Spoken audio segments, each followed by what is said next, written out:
Good day, ladies and gentlemen. You're welcome to the midday edition of the Balingo Newscast on Equinos Television. Good day, Nazi Yambo. Good day, Catherine Kone. Mesdames et messieurs, bonjour. Ravi de vous retrouver une fois de plus pour une nouvelle édition d'information sur Equinos Télévision. Cela fait 12 mois déjà que dure la crise socio-politique anglophone au Cameroun. Les régions du nord-ouest et du sud-ouest vibrent au rythme des villes mortes ainsi que revendications politiques ignorées, manifestations réprimées et bâtiments publics incendiés. À l'heure actuelle, les avocats anglophones protagonistes de la crise sont partagés sur l'arrêt au nom de la grogne sociale. Le reportage de François Adikoumé et de Kediara. Au début de la crise était la mobilisation des avocats anglophones au cours d'une manifestation organisée pour réclamer un ensemble de choses, parmi lesquelles la traduction de tous les tests juridiques du pays. Manifestation violemment réprimée par les forces de sécurité dépêchées à Bamenda. Cette histoire commençait avec les avocats qui ont écrit 3 mémorandums au ministre de la Justice qui a mis ça de côté. Et les avocats sont descendus sur la rue pour protester. On les a tabassés. Sont rentrés dans la course les enseignants et les étudiants qui eux également seront dispersés à coups de gaz lacrymogène, battus, violentés en mondovision. Les différents partis vont se réunir pour un meilleur résultat dans les revendications. C'est la naissance du consortium. Les deux organisations se retrouvent ensemble pour mettre ce qu'on peut appeler le consortium, pour négocier avec le gouvernement. Le gouvernement commence en quelque sorte ce qu'il appelle des négociations, mais plutôt les instructions qu'il envoie ses ministres pour venir donner les instructions. Ça n'a pas marché, c'était dur. Il fallait maintenant dissoudre le consortium et arrêter tout le monde et enfermer. Une action qui aura pour effet de radicaliser les manifestants. La suite, tout le monde la connaît. Elle se résume à une année de revendications intenses, faites de villes mortes à répétition, d'une année blanche qui, quoique contestée, est bien visible sur le plan scolaire, des casses, incendies, de la répression violente, sanglante. Dans le chapitre des actions menées, dans le but de résoudre la crise, il y a la traduction des tests juridiques, tels que réclamés par les avocats anglophones, la création d'un département de common law à l'ENAM et à la Cour suprême, la mise sur pied d'une commission de bilinguisme et de multiculturalisme, toutes choses qualifiées d'insuffisantes par les avocats anglophones. Ça c'est une évolution mauvaise, mais c'est une évolution quand même de ce côté-là. Pour eux, on ne saurait parler de réelles avancées dans la gestion de la crise anglophone, surtout lorsqu'on a un gouvernement qui est fermé au dialogue et qui use de malice en tuant son peuple. Jusqu'à le 22 février et le 22 septembre, ce vendredi-là, le gouvernement avait toujours l'opportunité de négocier. Le 1er octobre, s'il laissait les manifestants manifester, il avait toujours un point de sortie. Qu'est-ce que le gouvernement fait? Nous allons tuer les enfants.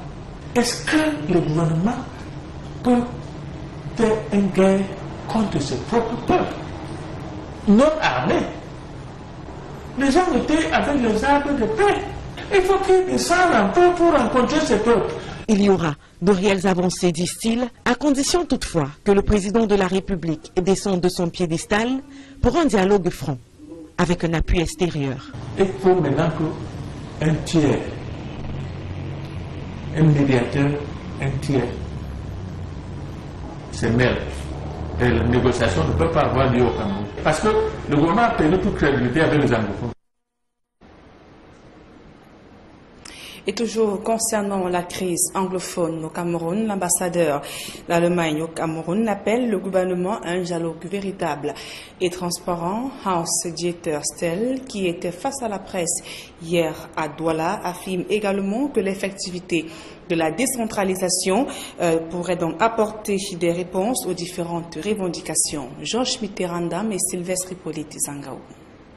Alors que les positions des uns et des autres se radicalisent, voici ce que Hans-Dieter Stell, l'ambassadeur d'Allemagne au Cameroun, pense de la crise dite anglophone. Premièrement, j'aime pas disons la notion crise anglophone, c'est plutôt la situation. Puisque c'est pas nouveau, ça connaît aussi une longue histoire. C'est plutôt une crise, si vous voulez garder le mot crise, mais une crise franco-anglophone. Parce que ce n'est pas seulement les anglophones. Il faut combiner ces deux groupes importants. Une fois on commence à avoir des conflits ouverts, qu'il y a un certain dynamisme là-dedans, et malheureusement ça mène à aussi des pertes de vie et tout ça. Il faut travailler chaque jour pour l'unité sur les deux côtés. Tombant directement sur d'éventuelles solutions à cette situation, l'ambassadeur d'Allemagne au Cameroun pense qu'il est important d'aller au dialogue. Il faut qu'on mène un véritable dialogue, aussi un véritable dialogue transparent. On a des discussions ouvertes dans le domaine public, et ça exige aussi la transparence des actions, la transparence des décisions, des intérêts et tout ça. On connaît le problème, il faut simplement le résoudre. Hans-Dieter Stell préconise également l'application effective de la décentralisation. Le gouvernement central ne peut pas résoudre tous les problèmes. Pour ça, il faut résoudre le problème là où il surgit. Alors il faut donner une certaine responsabilité aux régions afin que les problèmes puissent être résolus là, sur place. Ça, c'est un peu la philosophie derrière la décentralisation. Pas nécessairement d'un fédéralisme, mais c'est un peu combiné, certainement. Pour sortir de cet échange avec la presse, le diplomate allemand a précisé qu'en tant qu'ami du Cameroun, son pays appelle de tous les vœux le retour de la sérénité dans les régions anglophones et à l'extrême nord. Le terrorisme et le grand banditisme prennent de l'ampleur. En Afrique subsaharienne, la faute à la porosité des frontières, l'insuffisance des équipements techniques pour traquer les mercenaires ainsi que le manque de collaboration entre les polices des différents pays d'Afrique de l'Ouest ainsi que d'Afrique centrale. Au regard des enjeux sécuritaires dont se tient depuis hier à Yaoundé une réunion de haut niveau d'Interpol. Des travaux, faut-il le préciser, s'achèvent ce mercredi.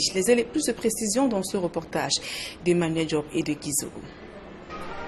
Yaoundé est la capitale des polices d'Afrique centrale et de l'Ouest. C'est à l'occasion de la réunion de haut niveau sur le terrorisme en Afrique centrale et de l'Ouest. D'emblée, le Cameroun se félicite de la participation des hauts experts à cette réunion qui l'abrite. Une chaleureuse bienvenue et un agréable séjour au Cameroun à tous les hauts responsables en charge des questions de sécurité qui ont bien voulu effectuer ce déplacement en compagnie de leurs experts pour prendre part aux échanges qui débutent ce jour à Yaoundé sur une question sécuritaire essentielle de notre temps, la problématique du terrorisme. De son côté, l'Organisation internationale de la police criminelle, OIPC Interpol, organisatrice de cette rencontre, souligne que le partage d'informations et la collaboration au-delà des frontières produisent des résultats sur la question du terrorisme. Interpol continually urges member countries to ensure that criminal information securely flows across borders, among police operating within a region, continent or indeed the world. Effectively, all parts must be securely connected to each other. Making this global security architecture a reality becomes all the more relevant for the exchange of information on foreign terrorist fighters. And based on such exchange, success happens.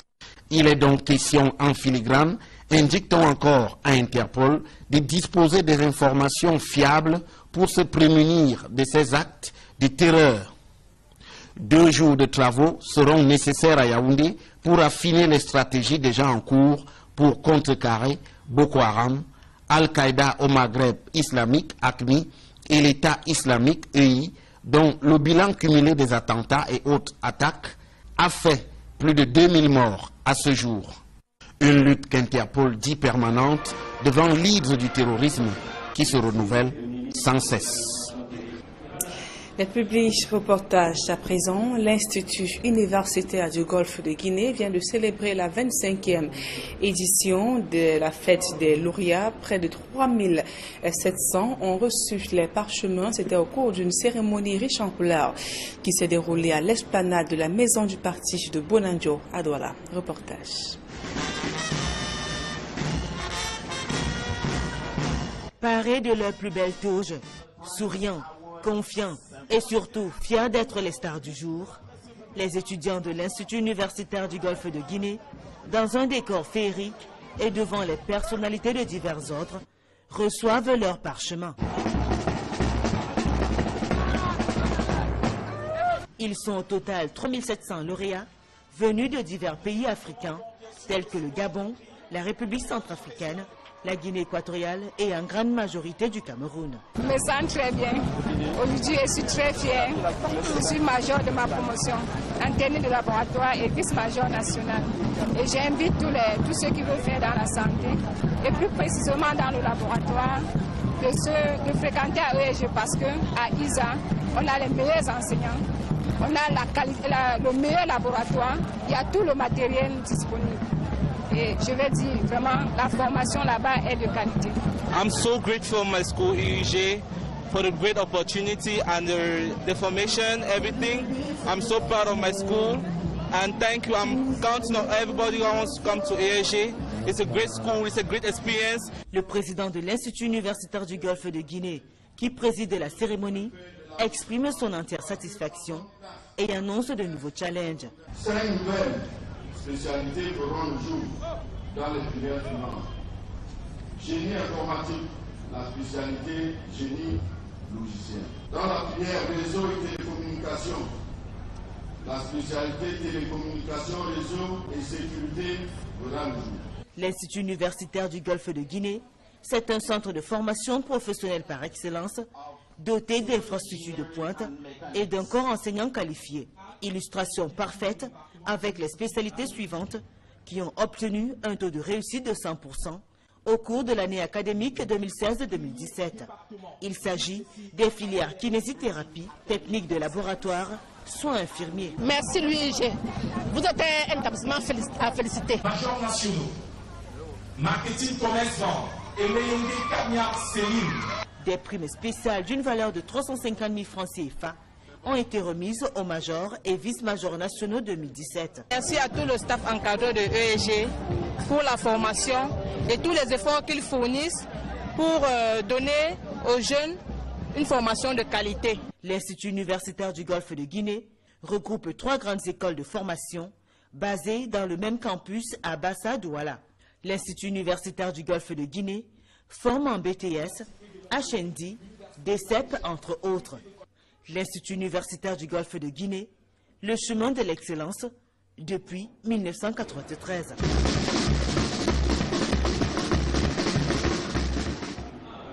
Et les femmes rurales du département du Ndé viennent de recevoir un important don d'une élite de la localité, occasion pour elles de célébrer avec sérénité la journée mondiale qui se célèbre ce dimanche. Reportage.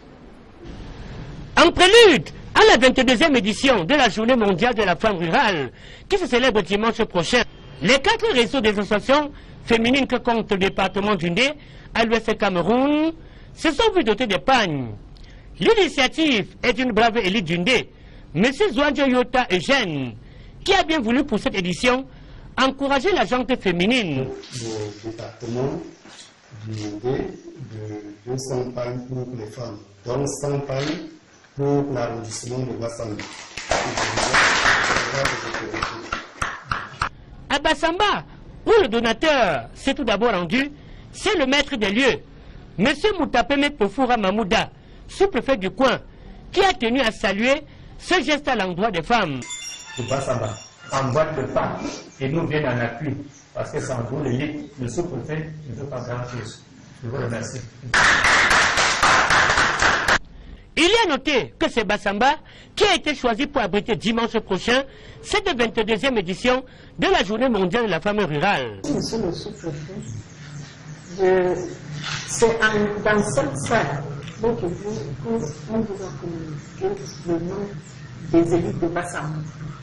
Voici la première élite qui commence à faire un geste honorable. Le Père Sénat est en train de mettre le paquet pour que le Sénat, quand le Sénat arrive, Bassamba soit dans la joie. Je crois que ce même jour, les femmes qui n'auront pas la tenue de Sénat vont porter cette tenue que leur fils leur apporte avec beaucoup de joie. À cette première étape, les femmes de l'arrondissement de Bassamba ont tenu à exprimer la joie qui les habite. Très content. Que le Dieu Tout-Puissant, qu'il accorde longue vie à notre promoteur et qu'il donne encore beaucoup de succès. Pour les 3 autres arrondissements que compte le département d'Undé, à savoir Bazou, Tonga et Banganté, c'est la salle de conférence de la préfecture qui a servi de cadre à cette deuxième étape, et tout ceci sous l'œil vigilant de M. Oumarou Aman Wabi, préfet du département d'Undé. Ici comme Bassamba, on tient le même langage envers le donateur. Ça nous encourage. Et que Dieu nous donne grâce que pour son main nous donne le personne. Vraiment, ces jours nous serons belles, ça nous encourage. Grand merci. Il a rappelé que M. Zouandji Yota Eugène, ce banquier homme d'affaires, n'a jamais lésigné sur aucun moyen, chaque fois qu'il est sollicité, dans le seul et unique but de contribuer à sa manière au développement de son département d'origine. C'est dans ce cadre que j'ai estimé que les femmes du département qui vont se rendre à Bassamba le 15 octobre doivent être belles, doivent être habillées. Donc j'ai pris l'initiative de leur doter d'un pagne de bonne qualité pour qu'elles soient en tenue uniforme ce jour-là et que la fête soit rayonnante. C'est certainement pour son combat en faveur d'un Cameroun émergent qu'il recevait encore à Yaoundé l'année dernière une distinction honorifique au cours d'une cérémonie bouclée par une soirée de gala à laquelle prenaient part de nombreux artistes et musiciens à l'instar d'Ama Pierrot.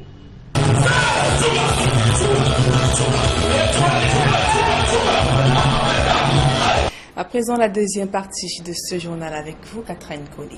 Thank you, Nadine Yambo. Thank you, ladies and gentlemen, for staying with us on this second part of the Balingo Newscast on Equinos Television. Common law lawyers march words into actions and stormed the street. Today marks exactly 1 year that common law lawyers stopped court activities and took to major streets in the 2 Anglophone regions of the country, demanding the respect of by jura nature of the country. Our reporter Mimimefo spoke to some common law lawyers in Douala, and they told her that the deadlock continues. Her report. October 2016, the grievances nursed by common law lawyers for decades exploded. The men in black in English-speaking regions stormed streets in different parts of Anglophone Cameroon to demand for the restoration of common law values as enshrined in the constitution of the country. 1 year after, opinions are divided over government's efforts to address the crisis. In a chat with a Douala-based common law lawyer, Barrister Ashu Julius, and Barrister Joseph Claude Biliga of the civil law jurisdiction, they said that majority of issues raised have been sorted out, and added that court activities have effectively resumed. I feel a little bit relieved because almost every issue that the lawyers were asking has been sorted out by the government. And the first issue was translation of the Ohada Treaty, the Uniform Acts of the Ohada Treaty, which has been done. The second issue was the movement of judicial personnel. Thirdly, when it comes to education, the same thing has happened. Their views are contradicted by Barrister Watson Akambon, whom we contacted on phone. Lawyers have not returned to court. The court are still there without lawyers. And so my evaluation at the moment is that the strike is instead of working very strong and stronger even. The main issue that the lawyers have been fighting, revendicating, is about the complete erosion of the common law. I want to recall to you that Cameroon is a bigural state with 2 legal systems. Why did they wait only for the lawyer to go to street before they started implementing these things? The lawyers were equally not on common terms as to why the deadlock has continued to prevail despite the series of solutions provided by the government of Cameroon. Barrister Ashu Julius cited 2 reasons. He said that the ad hoc committee put in place by the government was a mistake, and added that it is also dragging on because extremists have hijacked the crisis. We realize that some extremists have taken over the strike, and they spilled over from purely sectoral requests into the political arena. To Barrister Joseph Claude Biliga, failure to release all the detainees of the Anglophone crisis like Mancho, BBC and Co. is to blame. Il y a certains qui ont été libérés, il y a une personne comme BBC. Barrister Watson Akumbo on his part said that the problem is beyond common law values and that meaningful dialogue is the ultimate solution. Positional dialogue. Positional means that you come with a pre-prepared agenda to impose on one of the parties. No. Dialogue means we look at each on eye to eye and tell each other the truth. And we put all the issues on table and we address them appropriately. Not that the government should come with a pre-agenda and impose on lawyers. No. As legal minds continue to call for peace and non-violence, Barrister Julius Ashu has declared that only the government has the final solution to the current crisis which has crumbled a greater part of the judicial corps in Cameroon. The government knows where the problem is, so just solve it. Solve it. The main issue here is decentralization should be effective. The poor construction of houses in Cameroon has urged the government of Cameroon in thinking of formulating housing policy. It is a main objective in a meeting in Yaoundé Tuesday by experts of housing and urban development in looking on solution to housing problems in Cameroon. Roland Akon attended the meeting and now report. Government is now considering a housing policy as a possible solution to the housing problems in Cameroon. That is the objective of a meeting in Yaoundé Tuesday, grouping urban and housing experts, a meeting chaired by Jean-Claude Boinchou, the Minister of Housing and Urban Development. Is to plan and write the new policy in housing. Housing is not only lodgement, it's also sanitation. Is also how you can work in a town. That is the best objective of this workshop. The challenges of housing in terms of quality and quantity are rising in Cameroon. From a situational analysis showing the nature and extent of housing problems in Cameroon, one can already guess on some of the recommendations. We have been building homes, but we have not had until now a housing policy. There are at least 5 pillars. The first one is access to land. We need to mobilize more funds to build houses. And we also need to develop our construction industry, which comprise professionals, manufacturers and contractors. Unplanned development, improper maintenance of existing structures are some of the housing challenges the housing policy will check in some towns in Cameroon.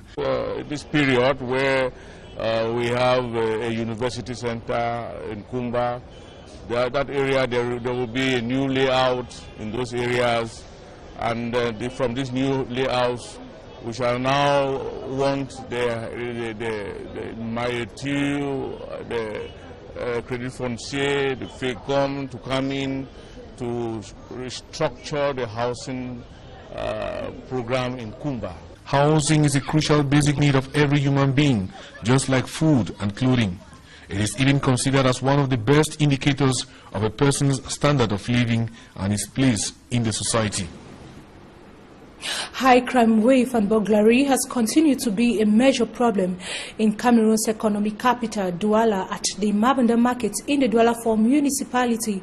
A shop was emptied by men of the underworld. The victim of the shop is said to have stocked the shop recently with varieties of items. Innocent Aze in this report tells us that traders decried constant harassment despite your sum paid to market authorities. His report. Insecurity in Mabanda Market, Douala is known to be growing at an alarming rate. Theft cases are recorded on a daily basis. A recent one portrays this woman as victim. I want open door. I want see lock not there for door. I thought for them, mommy say, where mommy, they won't visit me today. Thieves broke into her shop and emptied its content. They reject all that rice, everything. They want oil, mayo, olio send mayo send it, mayo end it, olio end it, mayo de minute, savon and carton, saba, le petit le pic for 400 gram and 900 gram from poudre. 25 bags of rice weighing 50 kilograms each and other goods she bought were carried away by unidentified persons. Then Jandan and two don't come today. They come She has reported the matter to the forces of law and order, who have shown concern to dig deep into the case and uncover the criminals. They complain of insecurity despite huge sums of money paid to authorities to guide the market at night. The security not there, and I be paying that then on the 10th. Somebody will come and pack a car and pack and break into a trader shop and pack away things inside without any guard scene. That thing must have taken about 45 minutes, 1 hour to do that work. But we start asking what must have happened, that guards were not there to see what happened. According to the Mabanda Trade Union president, authorities have paid deaf ears to their pleas for assistance. Maybe because we are at the field, maybe they think by working with us they will get other information that can stop them from having what they are having. That is what we think. Traders have decided they will not cease from whispering in the eardrums of council and market authorities till appropriate measures are taken into account to ensure security reigns in the markets. And that brings us to the end on this edition of the Balunga Newscast on Equinos Television. Thanks for staying with us. Good day once more, Nazi Yambo. Thank you, Catherine Kone. Have a nice day. Mesdames et messieurs, c'est la fin de ce journal. Merci pour votre aimable attention et bonne suite des programmes sur Equinos Télévision.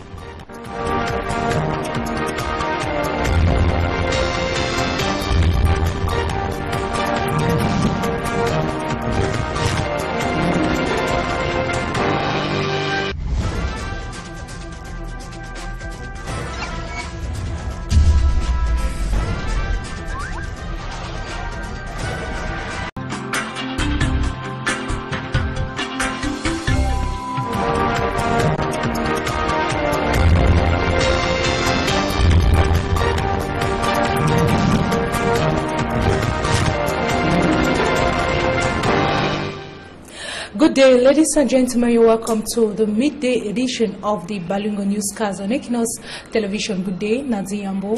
Good day, Catherine Kone. Mesdames et messieurs, bonjour. Ravi de vous retrouver une fois de plus pour une nouvelle édition d'information sur Equinos Télévision. Cela fait 12 mois déjà que dure la crise socio-politique anglophone au Cameroun. Les régions du nord-ouest et du sud-ouest vibrent au rythme des villes mortes ainsi que revendications politiques ignorées, manifestations réprimées et bâtiments publics incendiés. À l'heure actuelle, les avocats anglophones protagonistes de la crise sont partagés sur l'arrêt au nom de la grogne sociale. Le reportage de François Adikoumé et de Kate Diarra.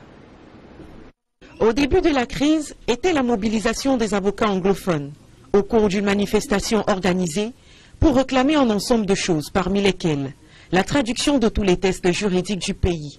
Manifestation violemment reprimée par les forces de sécurité dépêchées à Bamenda. Cette histoire a commencé avec les avocats qui ont écrit 3 mémorandums au ministre de la Justice qui a mis ça de côté. Et les avocats sont descendus sur la rue pour protester on les a tabassés. Sont rentrés dans la course les enseignants et les étudiants qui eux également seront dispersés à coups de gaz lacrymogène, battus, violentés en mondovision. Les différents partis vont se réunir pour un meilleur résultat dans les revendications. C'est la naissance du consortium. Les deux organisations se retrouvent ensemble pour mettre ce qu'on peut appeler le consortium, pour négocier avec le gouvernement. Le gouvernement commence en quelque sorte ce qu'il appelle les négociations, mais plutôt les instructions qu'il envoie ses ministres pour venir donner les instructions. Ça n'a pas marché, c'était dur. Il fallait maintenant dissoudre le consortium et arrêter tout le monde et enfermer. Une action qui aura pour effet de radicaliser les manifestants. La suite, tout le monde la connaît. Elle se résume à une année de revendications intenses, faites de villes mortes à répétition, d'une année blanche qui, quoique contestée, est bien visible sur le plan scolaire. Des casses, incendies, de la répression violente, sanglante. Dans le chapitre des actions menées dans le but de résoudre la crise, il y a la traduction des tests juridiques tels que réclamés par les avocats anglophones, la création d'un département de common law à l'ENAM et à la Cour suprême, la mise sur pied d'une commission de bilinguisme et de multiculturalisme, toutes choses qualifiées d'insuffisantes par les avocats anglophones. Ça c'est une évolution mauvaise, mais c'est une évolution quand même de ce côté-là. Pour eux, on ne saurait parler de réelles avancées dans la gestion de la crise anglophone. Sur place, hein. Ça c'est un peu la philosophie derrière la décentralisation, pas nécessairement de fédéralisme, mais c'est un peu combiné certainement. Pour sortir de cet échange avec la presse, le diplomate allemand a précisé qu'en tant qu'ami du Cameroun, son pays appelle de tous les vœux le retour de la sérénité dans les régions anglophones et à l'extrême nord. Le terrorisme et le grand banditisme prennent de l'ampleur. En Afrique subsaharienne, la faute à la porosité des frontières, l'insuffisance des équipements techniques pour traquer les mercenaires ainsi que le manque de collaboration entre les polices des différents pays d'Afrique de l'Ouest ainsi que d'Afrique centrale. Au regard des enjeux sécuritaires dont se tient depuis hier à Yaoundé une réunion de haut niveau d'Interpol. Des travaux, faut-il le préciser, s'achèvent ce mercredi. Plus de précisions dans ce reportage d'Emmanuel Diop et de Guizou. Yaoundé est la capitale des polices d'Afrique centrale et de l'Ouest. C'est à l'occasion de la réunion de haut niveau sur le terrorisme en Afrique centrale et de l'Ouest. D'emblée, le Cameroun se félicite de la participation des hauts experts à cette réunion qui l'abrite. Une chaleureuse bienvenue et un agréable séjour au Cameroun à tous les hauts responsables en charge des questions de sécurité qui ont bien voulu effectuer ce déplacement en compagnie de leurs experts pour prendre part aux échanges qui débutent ce jour à Yaoundé sur une question sécuritaire essentielle de notre temps, la problématique du terrorisme. De son côté, l'Organisation internationale de la police criminelle, OIPC Interpol, organisatrice de cette rencontre, souligne que le partage d'informations et la collaboration au-delà des frontières produisent des résultats sur la question du terrorisme. Interpol continually urges member countries to ensure that criminal information securely flows across borders, among police operating within the region, continent or indeed the world. Effectively, all parts must be securely connected to each other. Making this global security architecture a reality becomes all the more relevant for the exchange of information on foreign terrorist fighters. And based on such exchange, success happens. Il est donc question en filigrane, indique-t-on encore à Interpol, de disposer des informations fiables pour se prémunir de ces actes de terreur. 2 jours de travaux seront nécessaires à Yaoundé pour affiner les stratégies déjà en cours pour contrecarrer Boko Haram, Al-Qaïda au Maghreb islamique, AQMI, et l'État islamique, EI, dont le bilan cumulé des attentats et autres attaques a fait plus de 2000 morts à ce jour. Une lutte qu'Interpol dit permanente devant l'hydre du terrorisme qui se renouvelle sans cesse. Le public reportage à présent, l'Institut universitaire du Golfe de Guinée vient de... Surtout lorsqu'on a un gouvernement qui est fermé au dialogue et qui use de malice en tuant son peuple. Jusqu'à le 22 février et le 22 septembre, ce vendredi-là, le gouvernement avait toujours l'opportunité de négocier. Le 1er octobre, s'il laissait les manifestants manifester, il avait toujours un port de sortie. Qu'est-ce que le gouvernement fait? Nous allons tuer les enfants. Est-ce que le gouvernement peut faire une guerre contre ses propres peuples non armés? Les gens étaient avec les armes de paix. Il faut qu'ils descendent un peu pour rencontrer ces peuples. Il y aura de réelles avancées, disent-ils, à condition toutefois que le président de la République descende de son piédestal pour un dialogue franc, avec un appui extérieur. Il faut maintenant qu'un tiers, un médiateur, un tiers, se mêle. Et la négociation ne peut pas avoir lieu au Cameroun. Parce que le gouvernement a perdu toute crédibilité avec les anglophones. Et toujours concernant la crise anglophone au Cameroun, l'ambassadeur d'Allemagne au Cameroun appelle le gouvernement à un dialogue véritable et transparent. Hans-Dieter Stell, qui était face à la presse hier à Douala, affirme également que l'effectivité de la décentralisation pourrait donc apporter des réponses aux différentes revendications. Georges Mitterrandam et Sylvestre Hippolyte Zangaou. Alors que les positions des uns et des autres se radicalisent, voici ce que Hans-Dieter Stell, l'ambassadeur d'Allemagne au Cameroun, pense de la crise dite anglophone. Premièrement, j'aime pas disons la notion crise anglophone, c'est plutôt la situation, puisque c'est pas nouveau, ça connaît aussi une longue histoire. C'est plutôt une crise, si vous voulez garder le mot crise, mais une crise franco-anglophone, puisque c'est pas seulement les anglophones. Il faut combiner ces deux groupes importants. Une fois on commence à avoir des conflits ouverts, qu'il y a un certain dynamisme là-dedans, et malheureusement ça mène à aussi des pertes de vie et tout ça. Il faut travailler chaque jour pour l'unité sur les deux côtés. Tombant directement sur d'éventuelles solutions à cette situation, l'ambassadeur d'Allemagne au Cameroun pense qu'il est important d'aller au dialogue. Il faut qu'on mène un véritable dialogue, aussi un véritable dialogue transparent. On a des discussions ouvertes dans le domaine public, et ça exige aussi la transparence des actions, la transparence des décisions, des intérêts et tout ça.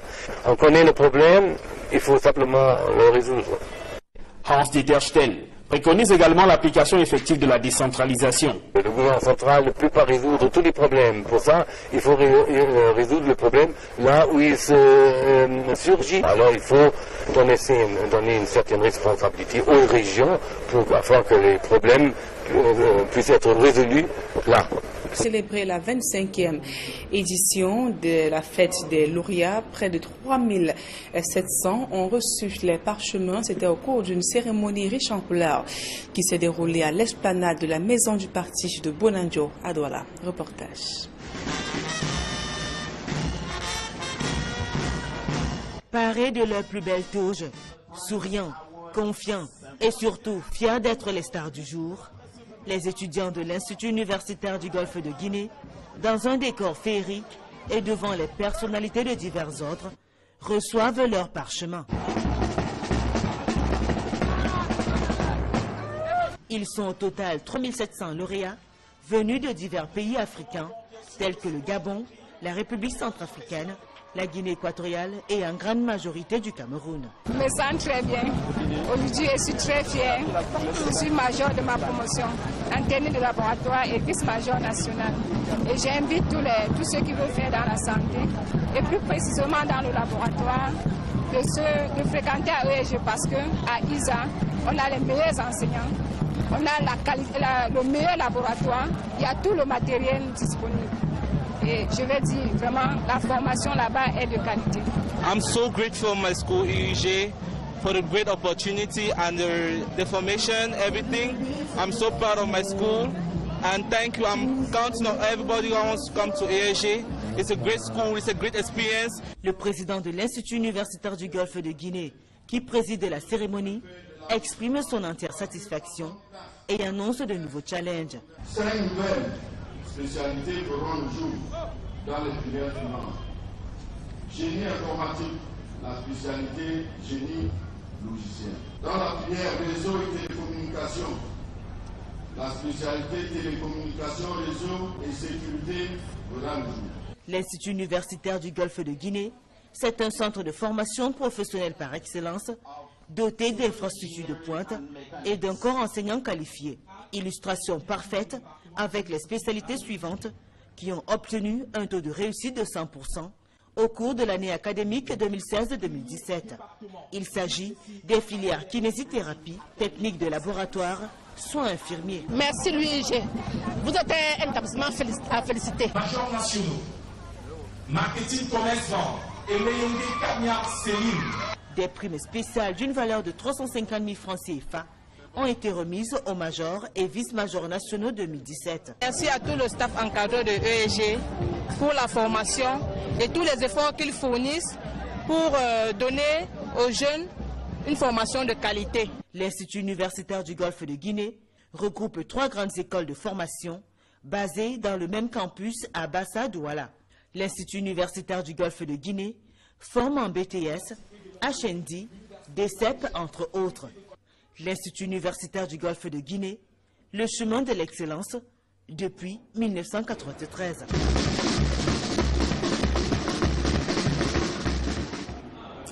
Et les femmes rurales du département d'Undé viennent de recevoir un important don d'une élite de la localité, occasion pour elles de célébrer avec sérénité la journée mondiale qui se célèbre ce dimanche. Reportage. En prélude à la 22e édition de la Journée mondiale de la femme rurale, qui se célèbre dimanche prochain, les 4 réseaux des associations féminines que compte le département d'Undé à l'ouest Cameroun se sont vus dotés de pagnes.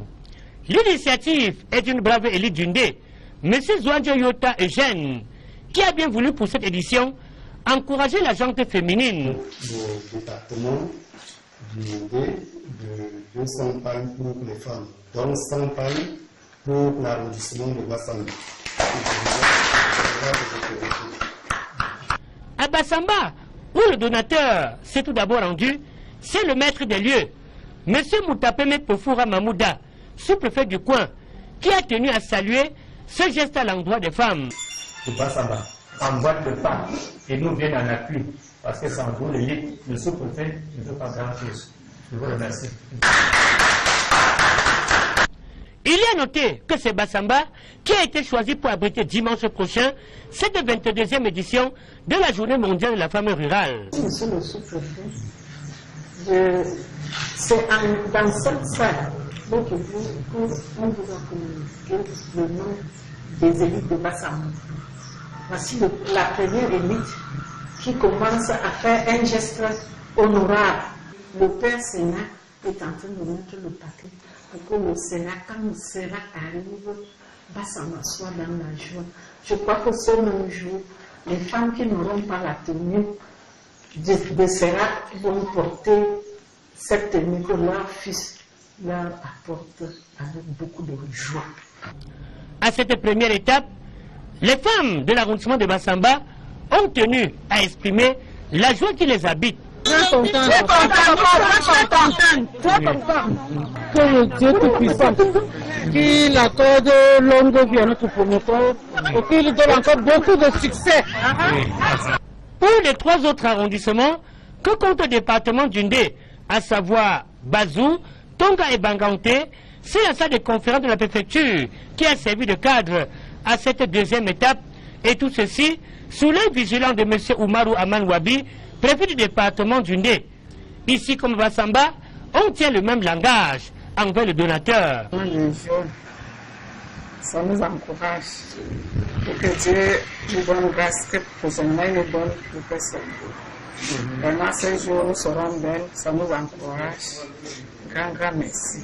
Il est à rappeler que M. Zouandjo Yota Eugène, ce banquier homme d'affaires, n'a jamais lésigné sur aucun moyen, chaque fois qu'il est sollicité, dans le seul et unique but de contribuer à sa manière aux dépens de son département d'origine. C'est dans ce cadre que j'ai estimé que